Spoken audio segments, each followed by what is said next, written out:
Hello there, YouTube. Mr. Gibson Guy here. Thank you for coming by the channel, stopping off to see how we're doing.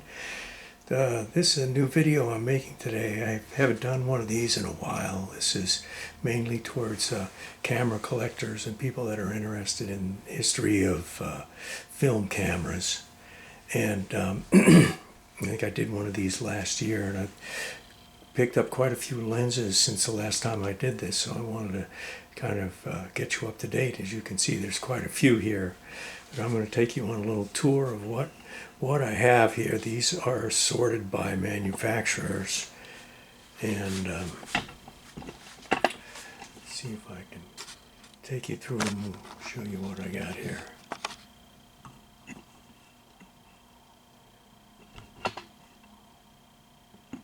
Alright, so this first two rows here, this is all Nikon lenses. Of course, I started with Nikon, so I have the most of them. But what brought this whole idea for this video was the other day I started kind of doing an inventory of how many lenses I had of this and how many of that, and I repacked the cabinet, and I had some kind of a big surprise in there that I was not expecting, but I'll point that out. That got me to where I was thinking about just how many lenses do I have and why, and how many I need, and probably more, you know that.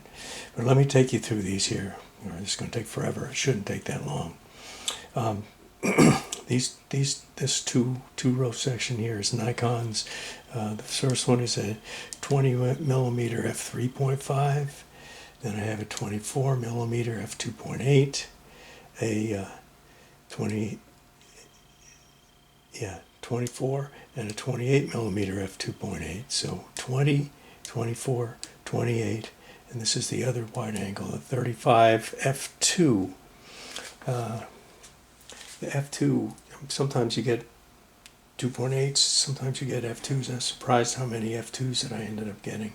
I'll keep going.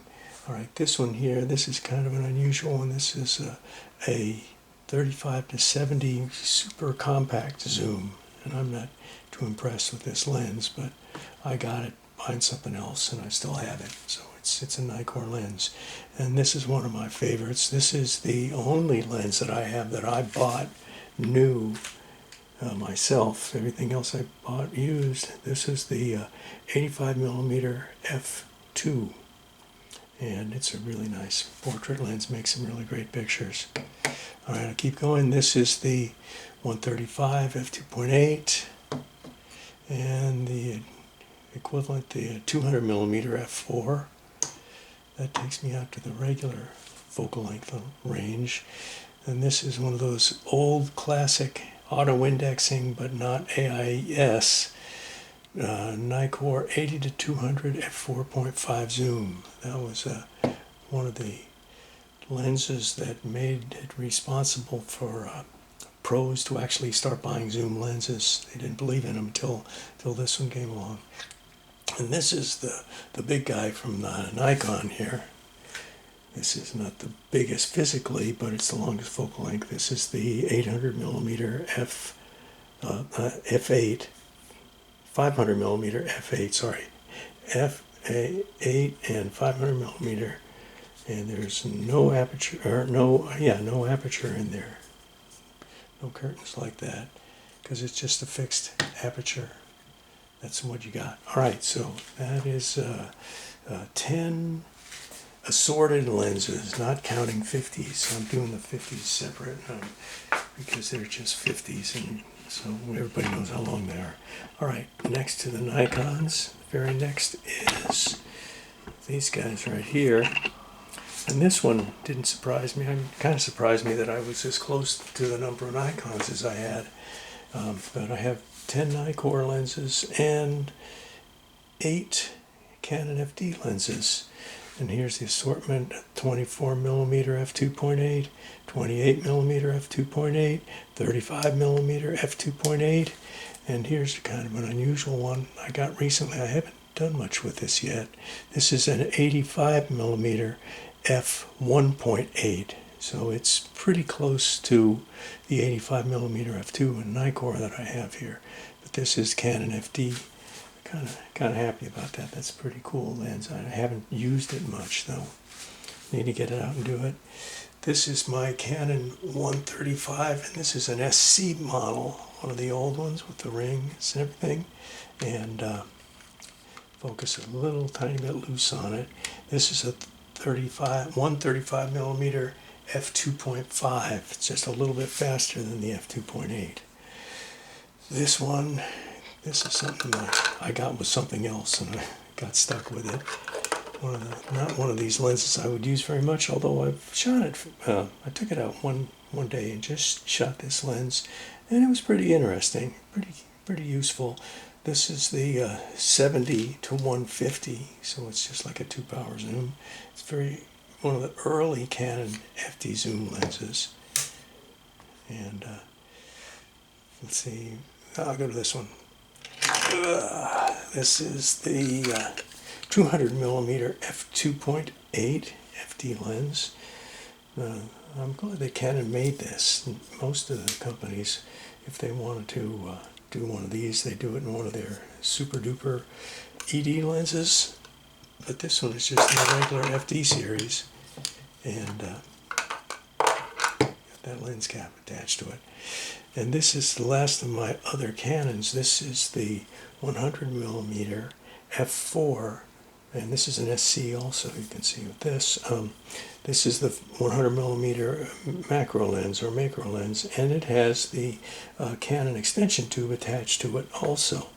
So this really gets you up close when you want to take pictures of small objects that you can get real close to. Now, the next thing that surprised me is, of all the things, the next highest number of lenses that I had were Carl Zeiss lenses from the Yashica contacts, and I got these. And this was I didn't realize that I had 8 Canon lenses and 7 contacts lenses, not counting the 50s on this side though. That's a giveaway, but yeah, I have just about as many contacts as I do Canons, and I'm pretty much finished with obtaining Canon lenses. I still think about a 16 millimeter fisheye for my Nikkors, but as far as contacts goes, I have these, and there's a couple more that I'll tell you that I would like to add to the collection. This is the only one that got a camera out here to remind you what a contacts looks like, because all the other stuff is pretty normal stuff. So I start here with the 25 millimeter f2.8. Remember, we had a 24 and a 24 in Nikon and Canon. They go 1 millimeter shorter. It's 25 millimeter f2.8, and just 3 millimeters away is a 28 f2.8, and then your usual 35 f2.8. And then this is a real hot shot one that I got. It's heavy, it's a really cool lens and beautiful to use. This is the 85 millimeter f1.4. So my fastest 85 is the Carl Zeiss, the 1.4, the Canon 1.8, and the Canon Nikkor Slowpoke 85 millimeter f2. Here's the Speed Demon over here, the fast lens. Behind this, I have standard Sonar 135 millimeter f2.8 and the Tele-Tessar 200 millimeter f3.5, which has a big front aperture on it. And I said I was very interested in probably picking up a couple more, because they are actually, the range is not that big of a difference, but they're still available pretty cheap, and I could kind of like to have a Zeiss set that has as much as possible.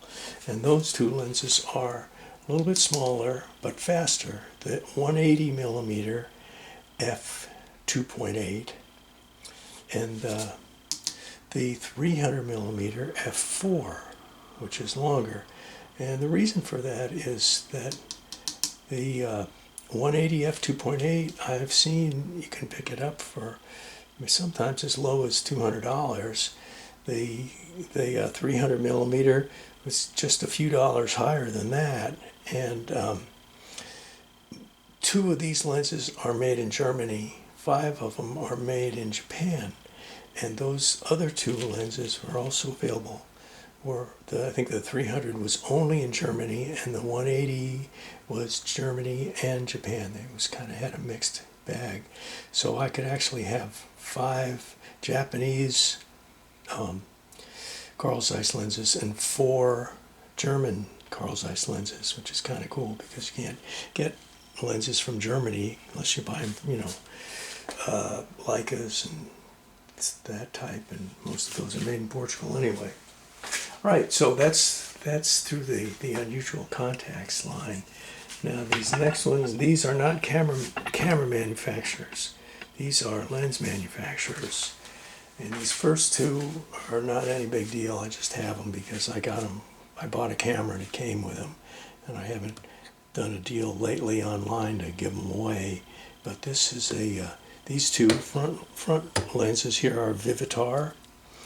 This is a 70 to 210, and it's an f4.5 to an f5.6. This is another Vivitar, and this is the 28 to 210.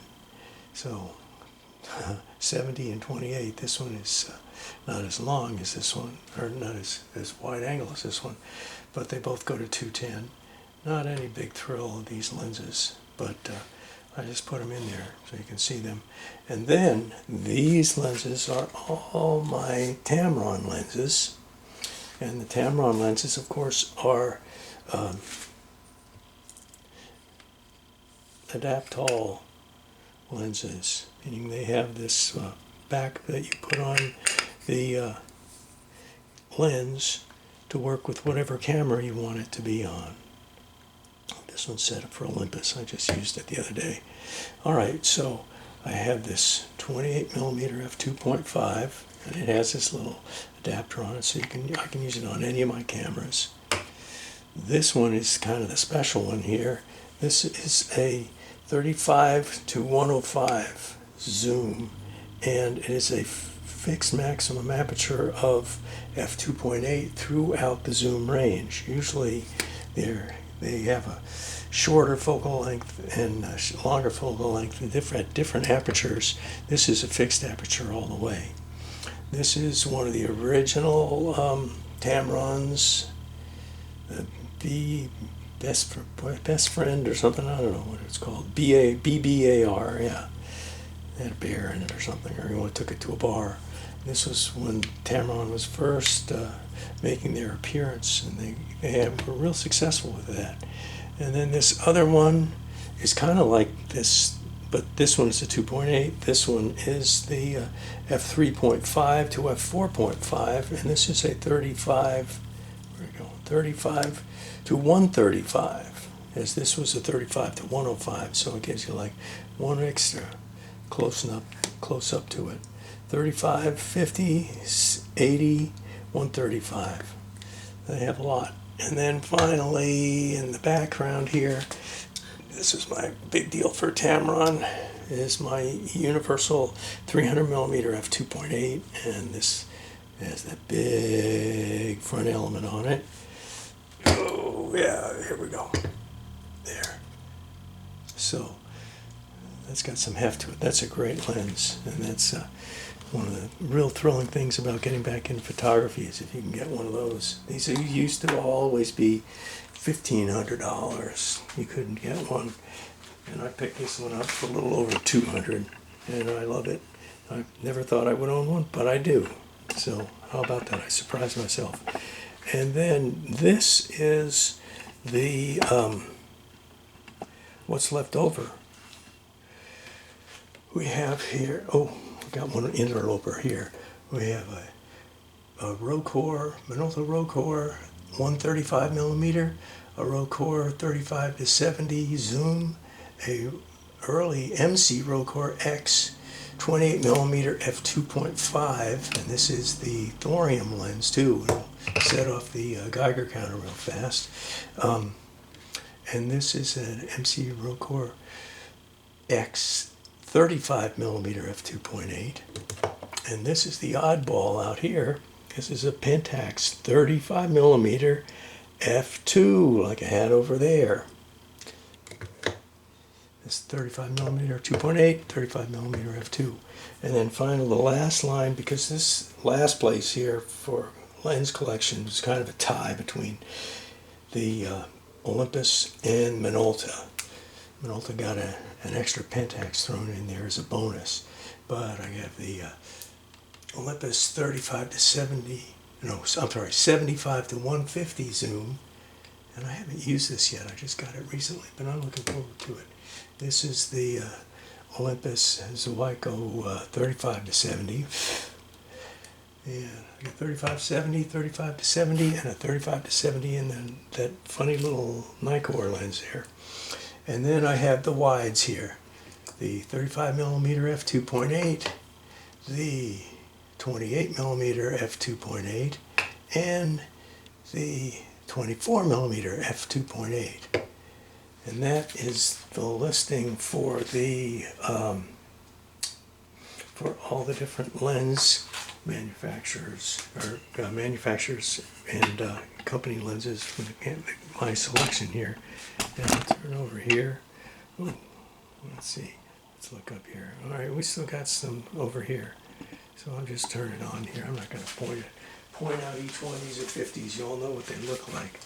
So I ended up with my Nikon assorted lenses being 10, and my 50s I have 8. Canon I have 8 assorted and 3 50s. Contacts I have 6 assorted lenses and 1 50. I have 2 Vivitars, 5 Tamrons, and then Olympus I have 5 assorted. Now that's just one behind the contacts. That's not bad. Olympus 5 assorted and 3 50s. And Minolta I have 4 assorted and 4 50s. So in the end, and I'm not counting, like you see, there's a couple of rangefinder cameras there, and I have an Olympus XA up there. I'm not counting lenses on those. This is just 35 millimeter SLR lenses. So I ended up with a total of 20 50 millimeter lenses and 42 assorted lenses of all different types. So that's what the inventory is for lenses these days. That's, oh yeah, they keep going, don't they? Miss some. Yeah, there's the top up there. Yeah, up to the very tippy top. So that's where the lens collection is, kind of in 2 locations here. So we can kind of go through that. And that's how it stands right now. So until the next one, leave me a comment here and a like. Should tell your friends about the channel, and have them come see a little bit of lens porn over here, some glass porn. Look at this sexy elements here. All right, thanks for stopping by. Until the next one, this is Mr. Gibson Guy, and I am out of here.